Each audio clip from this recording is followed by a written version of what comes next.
Hey, this is Jim. It is Saturday, July 8th, 2017 at 8:16 a.m. and we're only a few short hours away from beginning our 4th season of Survivor Branford. So what I wanted to do right now is I thought it would be fun to give my take on what I think is going to happen this year, talk about all our players, and even offer up a few predictions. So this year I adopted the theme of the Thimble Islands for our season, and those are a small group of islands just off the coast of Branford, Connecticut. And two of the more prominent islands are Horse Island and Bear Island, and those will serve as the names for our tribes this year. So, without further ado, let's begin to talk about the Horse Tribe. One thing that will never change is that Dennis will always be considered a big threat. That's natural when you pair perhaps the best strategic mind out here with top-level challenge abilities. Last year being an anomaly because of players with access to grind against him, I think Dennis is a shoo-in to once again make the merge. Things get dicey from here though, as I don't think Dennis can do anything to shed his reputation as a threat.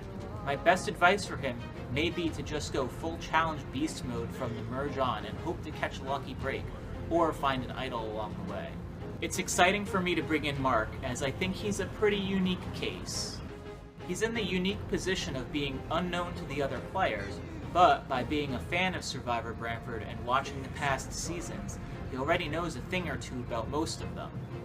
I think that Mark brings the right amount of athleticism, social graces, and strategic game to do quite well.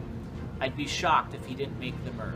I think Meredith is very easy to figure. She is such a quiet strategist that her gameplay doesn't allow her to experience too many different outcomes. What will be most important for Meredith is that she finds her way into a majority alliance within her tribe very quickly. Her reserved nature doesn't lend itself well to working her way into an alliance that initially doesn't include her. Conversely though, if she's in that starting alliance, I think she's going to be viewed as a very loyal member by the others, and never the first target if it comes time to disband. Of everyone, I'm looking most forward to seeing Brittany play again. I feel like last year she came in out of her element, but evolved over the course of the game into quite a capable player, and a worthy runner-up to Danielle. I'm really interested to see if she picks up where she left off last year, or decides to take a different approach to the game. While I don't think she'll make the final 3 again, I do think we'll look back on this season and think that Brittany played an even better game this time around. Amanda is someone who on paper you'd think would have good results in Survivor, but yet it just hasn't translated in our game. Fortunately for her, there's an easy fix. Amanda has to dial back on her intensity and be willing to let others lead. Running out front has led to Amanda's demise each of the last 3 years. She's had a lot of time to think about what's gone wrong, and I do believe that this will be the year that Amanda finally sees day 2 in the game. The person that's hardest for me to peg is Kyle. He will only get as much out of the game as he's willing to put in. The tricky part for me is predicting how much that will be. I think that Kyle will enjoy the physical aspects of the game more than the strategic side, and that usually translates to one of two things: a pre-merge boot, or someone viewed later in the game as not standing a chance in front of the jury. I'd love for Kyle to prove me wrong, and if so, I'll be the first one to take my words back. So let's see who they're going to be competing against. Here's my thoughts on the Bear Tribe. I'm thrilled that we have Frank joining us this year. I think he's the type of player that will only be able to operate at one speed, fast. And fast gameplay usually translates to very extreme results. I see Frank either being one of the first couple out or going all the way to the end. Regardless of what happens, I can't wait to see what he has in store for us. I believe, hands down, the biggest improvement this year is going to come from Philip. He's got the tools to be a great player, but he has one fatal flaw, that being the inability to keep information that he comes by private. Telling people they're being voted out, or making the error of reaching across tribal lines to get others to turn on one of their own only paints yourself as a target. I think Philip is smart enough to both recognize and correct this, and is a very strong Final 3 candidate. We've been waiting 2 years for Angela to make her return. For my money, she's the best player we've had on Survivor Branford, and that's not just based on her past results. Despite this, Survivor is a game where so much has to go your way for you to have success. I think the key for Angela is that her tribe wins the majority of the immunity challenges. She needs time to settle into the game, and if she's going to Tribal Council repeatedly before the merge, I think she'll be in trouble. But if there's anyone that could prove me wrong, it's her.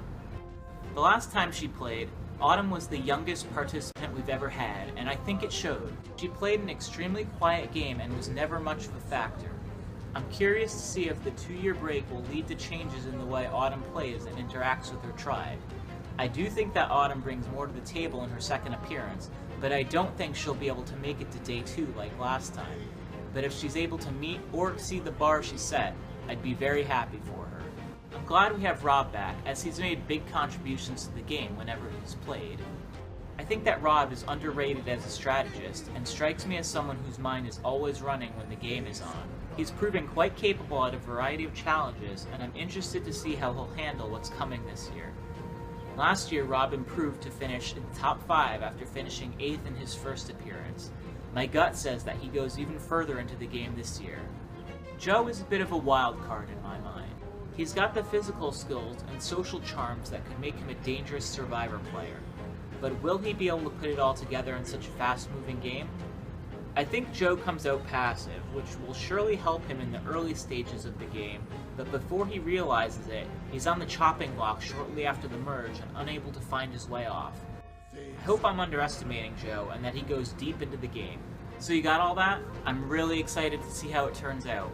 Let me know in the comments if you agree with what I've said, or if you think I'm absolutely crazy for any of my opinions. I know that you won't want me to go until I make a prediction, so here it is. I think that this year, Rob is going to be the winner of Survivor Branford. So Rob, I'm sorry if I just jinxed you into being the first boot this year. You could blame me afterwards. I can't wait to see how it all turns out, and I'll see you guys in a few short weeks for the premiere of Survivor Branford 4.